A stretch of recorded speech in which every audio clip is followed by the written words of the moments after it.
ഇങ്ങനെ ഒരു മോനെ കിട്ടിയത് വീട്ടുകാർ എന്ത് അഭിമാന പുളകിതരായിരിക്കും അല്ലേ? അല്ല ശരിക്കും അല്ലേ? ഇനി ഒരു ചെറുതില്ലേ വീട്ടില്?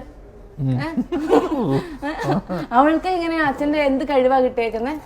ആ അച്ഛനല്ല വിളിക്കുന്നേ, പോപ്സ്. പോപ്സിന്റെ എന്ത് കഴിവാ കിട്ടിയേക്കുന്നേ? പക്ഷെ അമ്മ പറഞ്ഞ അമ്മേനെ അമ്മ തന്നെ വിളിക്കണേ. അത്രയും മോഡേണിറ്റി ഇല്ല. ഭയങ്കര തട്ടിപ്പാ. പിന്നെ അതെ, ഇപ്പൊ ചെറിയ രീതി തട്ടിപ്പെന്ന് വെച്ച് കഴിഞ്ഞാൽ ഇപ്പൊ ചോറ് കൊടുത്തു കഴിഞ്ഞാൽ പറയും എനിക്ക് ചപ്പാത്തി മതി, ഐ വാണ്ട് ചപ്പാത്തി. ചപ്പാത്തി കൊടുത്താൽ പറയും I don't ask for chapati, I want dosa എന്ന് പറയും.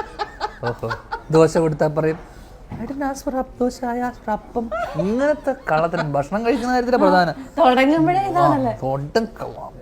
വെച്ചാൽ എനിക്കൊന്നും എന്റെ ആ പ്രായത്തിലൊന്നും ഞാൻ ഇങ്ങനെ കള്ളം പറഞ്ഞിട്ടില്ല. അവർക്ക് എത്ര വയസ്സുണ്ട്? 3 വയസ്സ്. ഇത് ഇത്രയൊക്കെ നുണകളൊക്കെ അമ്മേനോട് ധൈര്യമായിട്ട് എന്ന് പറയുന്നത് പോലെ ഇതേ ധൈര്യത്തോടു കൂടി അച്ഛനോട് പോയി പറഞ്ഞിട്ടുണ്ടോ? ഇല്ല. ആണോ?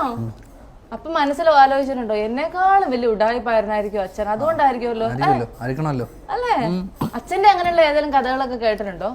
അച്ഛന്റെയോ? ആ, അതായത് ഇങ്ങനെ അച്ഛന്റെ ഫ്രണ്ട്സ് ആരെങ്കിലും ഒക്കെ വന്ന് പറയില്ലേ ചിലപ്പോ, അങ്ങനെയുള്ള എന്തെങ്കിലും കഥകളൊക്കെ ഓർമ്മയിലുണ്ടോ? പക്ഷെ എന്റെ അത്രയൊന്നും ഇല്ല അച്ഛനൊന്നും. ഇല്ല അല്ലേ? പാവം. അപ്പൊ അടുത്ത് ഒരു ഗെയിം ആയിരുന്നു, പക്ഷെ അത് അടുത്ത ഗെയിം മറ്റൊരു ഗെയിം. ഇങ്ങനെ ബോറടിക്കുമ്പോ പുതിയ പുതിയ ഗെയിമുകൾ നമ്മുടെ കയ്യിലുണ്ട്. അല്ല, അത് എടുത്ത് അല്ല അത് ഇടും. അതായത് ഈ ഗെയിം എങ്ങനെയാന്ന് ഞാൻ പറയട്ടെ. ഈ ഗെയിം നമ്മുടെ ഉള്ളിലെ ഇതൊരു വളരെ ക്രിയേറ്റീവായ ഷോ ആയതുകൊണ്ട് നമ്മിലെ പാട്ടുകാരനെ ഉണർത്തുക, ചിത്രകാരനെ ഉണർത്തുക, അങ്ങനെയൊക്കെയാണ് നമ്മുടെ ഗെയിമുകളുടെ പ്രധാന ലക്ഷ്യം. ഇതെന്ന് പറഞ്ഞാൽ നമ്മളെ ഉണർത്തിയേ വിടുവല്ലേ. അപ്പൊ ഇത് എന്റെ ഉള്ളിൽ ഉറങ്ങിക്കിടക്കുന്ന വേറെ കുറച്ച് സംഭവങ്ങളൊക്കെ ഉണ്ട്. അപ്പൊ അതുകൊണ്ട് ഇതിനകത്ത് നമ്മളിലെ ചിത്രകാരനെ ഉണർത്തുക എന്നുള്ളതാണ്. ഇതിനകത്ത് അല്ലല്ല കഴിച്ചു കഴിഞ്ഞിട്ട് മതി. ചിത്രകാരനെ ഇത് വെച്ചിട്ട് ഉണർത്തണോ? അയ്യോ, അത് കഴിച്ചു കഴിഞ്ഞിട്ട് മതി. ഏത് കഴിഞ്ഞിട്ട് ഉണർത്തുള്ളൂ? വിശപ്പൊക്കെ മാറിയോ? മാറി വരുന്നേ ഉള്ളൂ. എങ്കിൽ അത്ര കുറച്ച് നേരത്തേക്ക് കൂടെ ഞാൻ വെയിറ്റ് ചെയ്യാം. ആണ് എങ്കിൽ ശരി, ആദ്യത്തെ പേര് ഞാൻ വരയ്ക്കാം. ഇതിപ്പോ എന്താ ഈ പേര്? ഈ പേര് ഞാനിപ്പോ വരച്ച് കാണിക്കും. അത് ഏതാന്ന് ധ്യാൻ പറയണം.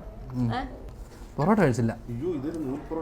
ഇത് ഇവിടത്തെ സ്പെഷ്യൽ ഷെഫ് തന്നെ വന്നിരുന്നത് നമ്മുടെ ഷോയുടെ ഇടയിൽ ധ്യാനിന് ഭക്ഷണമൊക്കെ വിളമ്പി കൊടുക്കുന്നു. നമ്മുടെ ഇന്നത്തെ വിശിഷ്ട ഗസ്റ്റ് അല്ലേ അല്ലേ? അതാണ് എന്നെക്കാളും ട്രെൻഡിങ് ആയിട്ടുള്ള കേക്ക്